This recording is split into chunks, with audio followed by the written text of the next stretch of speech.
নবী মুসার মতো ঈমান হলে রাস্তা হবে সাগর জলে, নবী ইউসুফের মতো ঈমান হলে একে একে দরজা খোলে, নবী ইব্রাহিমের মতো ঈমান যদি আজও থাকে বিদ্যমান, অগ্নিকুণ্ডে দেখতে পাবে কবসরতে ফুল ভাগা।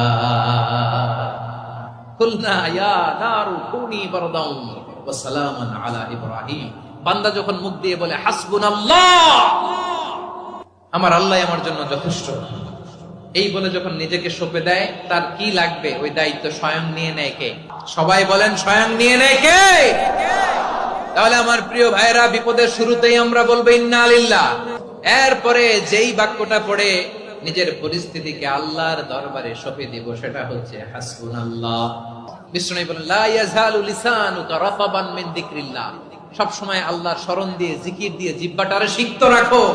আর শয়তানু জাসিমুন আলা কলবি ইবনে আদম, শয়তান বনি আদমের কলবে খামচি মেরে বসে থাকে। ফাইদা যাকারাল্লাহ খালাসা, মানুষ যখন আল্লাহর স্মরণ করে জিকির করে শয়তান দৌড়ে পালায়। ওয়া ইদা গাফালা ওয়াসওয়াসা, যখনই বনি আদম গাফেল হয় তখনই শয়তান তার হৃদয়ে ওয়াসওয়াসা